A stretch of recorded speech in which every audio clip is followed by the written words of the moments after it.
welcome back to session. Thank you. I'm glad to see you again. How's everything been going? It's been going okay.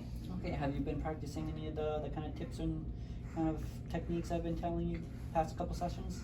I can't say that I have really. Okay. Well, what has been going on that's kind of been like a barrier to trying these techniques? I just feel like situations keep occurring and it's just not getting better and it's not going to get better. Okay.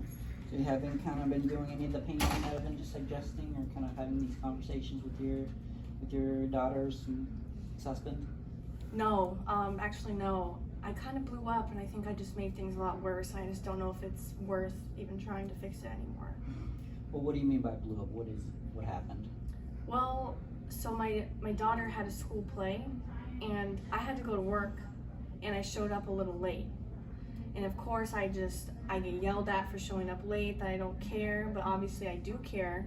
So I took it out on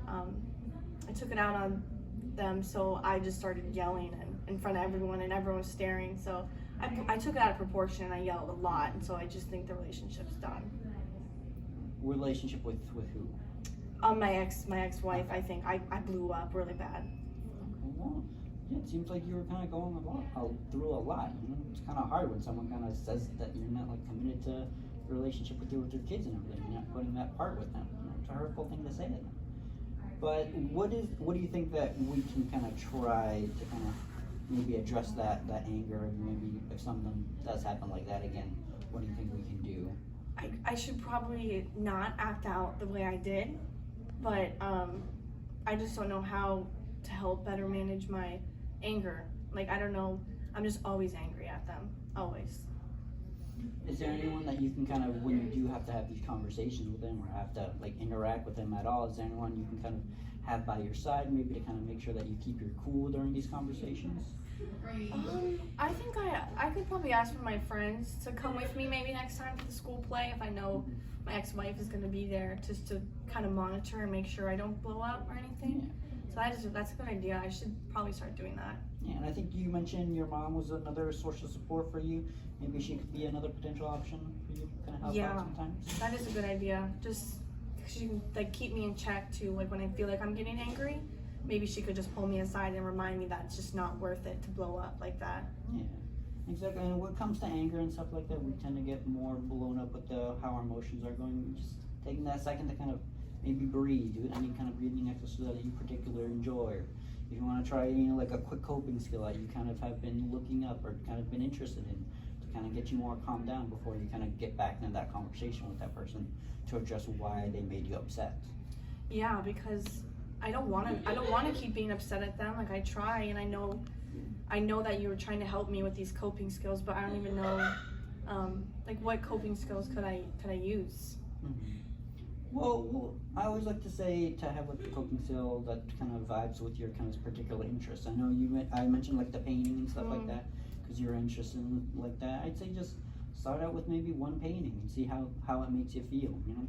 Yeah. And maybe if you're like journaling, kind of writing down your feelings, kind of journaling like when a situation that kind of upsets you, like what happened at the play, kind of write down what it is that happened, how you were feeling physically, and what it ended up happening. And then on the other side, when you start to get back into this painting, kind of describe what you feel when you start to paint, what feelings you feel physically, and kind of compare and contrast these two different things and kind of see how you can implement those different kind of coping skills when you start to get like anger, upset, or something happens that kind of gets you more like angry and something like that. That is a really good idea. I could have handled that situation better, maybe gone home and painted and just journaled it and then talked about it with you instead, because that would have helped probably a lot better. More mature. You know, we all make mistakes. It's all about understanding kind of where we're coming from, not focus so much on the mistakes that we make and kind of focus on trying to be better next time. Yeah. But how's you mentioned kind of you're drinking a little bit. How's been that going? How's that been going? I'm still drinking every night, for sure. I'll be honest, every night. No, it's good to be honest. That way I can kind of make sure kind of where you're at with everything like that. What do you feel like has been the triggers for the drinking? Is it still the same kind of things? Yeah, it's that anger and stress, and when I drink, it goes away. So I feel like I can fall asleep when I don't have all that stress on my mind, and I just drink it away. Okay. Well, are you interested in doing any sort of groups that kind of manage your alcohol abuse or anything like that? Do they have groups around here? Yeah, no, there's several different groups. Doesn't necessarily have to be like specifically AA or groups or anything like that, but there could be groups to kind of help you figure out maybe to find like a different coping skill, figure out how you can kind of switch into like a healthier coping skill for you. But, Yeah. I didn't even know there was any around here, so that I would be interested in that. yeah, it'll be helpful to kind of figure out what's around you and figure out what kind of works with your schedule, especially with your kids and everything like that, seeing what's available for you. Yeah, I'll do that. I could do that for sure. All right. Well, I'm glad to hear that you're interested in those kind of things. Yeah, thank you for the suggestion. Yeah, no problem. Hopefully it helps. Thank you. Okay.